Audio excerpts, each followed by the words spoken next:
also is in the top 40, under 40 in Oklahoma, and he has a multitude of businesses and a lot of great information to tell you. We got a surprise.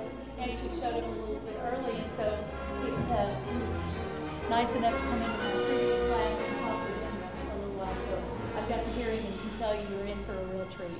So please help me welcome Clay Clark.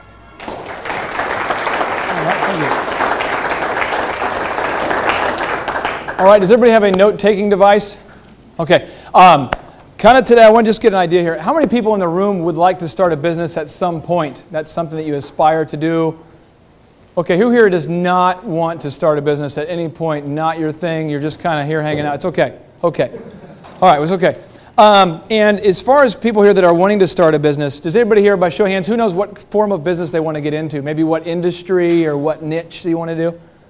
Okay. The phrase to remember is not how much you make, it's how much you keep. Hamada, hamada. Marinate. Okay, so moving along. Now, Abraham Lincoln said the best way, he was trying to motivate people that didn't want to start businesses. This is in Abraham Lincoln's time. So you imagine the crazy goatee, you know, crazy, he's feeling good, looking thin. He says, the best way to help the poor, America, is to not become one of them. Now, you must decide today that success is a choice. I want you guys just to write that down. Success is a choice. It's not luck. Thomas Jefferson said, I am a great believer in luck, and I find the harder I work, the more luck I have. But, point is, he's just saying the harder I work, the more opportunities present themselves. Has anybody here ever done door-to-door sales? Like you're selling those books, those things, those dating packets. You know what I'm talking about? The things that you get them and there's like $5 off of a $12 burger, and you're like, oh, honey, it's a sweet deal. Let's go there. The Happenings books, you know, it's like bowling coupons. Have you ever seen these things? Cheerleaders, anybody sell these? You know what I'm talking about? These coupon books, right? You go door to door and you're like, ding dong, you're in 3rd grade though. So you try to look pitiful. You're like, excuse me, sir, I'm hungry, but I don't want any food. I just want you to buy my Happenings. That's all I want.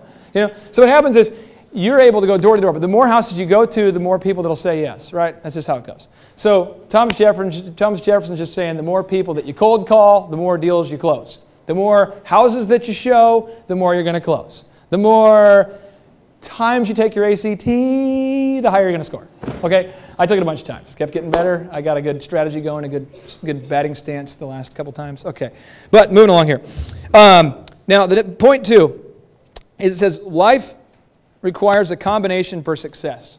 Okay? Life is a combination. It's like a big lock. It's a big, life is a big safe. And in it there's success, and there's just a combination to it. It's not that hard, right? If you want to get rich, just study the lives of wealthy people and do what they did, and you're done. It's not that hard, right? I mean, I used to dress like a sloth. I used to dress like a sloth, looked like a sloth, you know, had the double hoop earring. I was feeling cool, but I just was poor, okay? Like attracts like. So what I'm getting at here is if you dress and act and think poor, you will be poor. You know what I'm saying? So if you dress poor, why would I want to give you a business loan if you came to me dressed poor?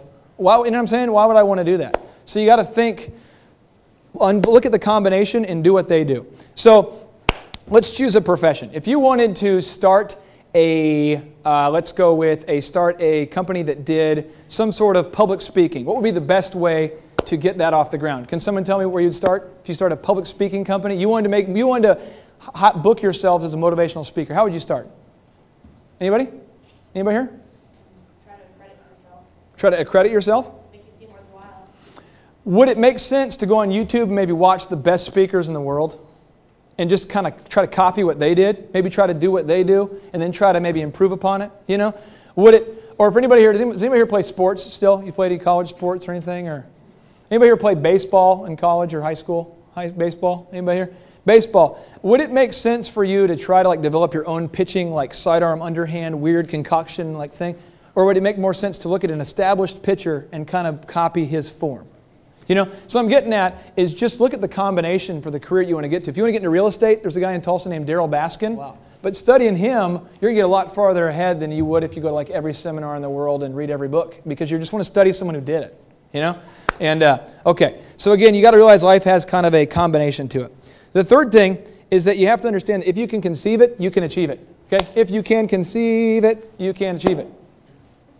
Problem is that most people don't conceive it, and why don't they conceive it? And it's probably not their fault in a lot of cases. What keeps you from taking time, like in this class, to sit down and think?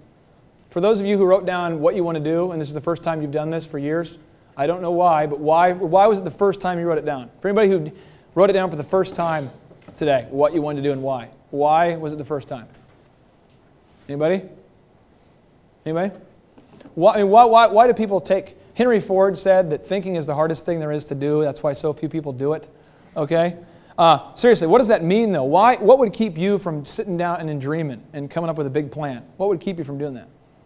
Scared of failure. There you go. Scared of failure. So write that down. Fear of failure is one problem. Fear of failure is one problem. Could sarcasm be a problem? Like, does anybody here in this class freestyle rap? You throw it down?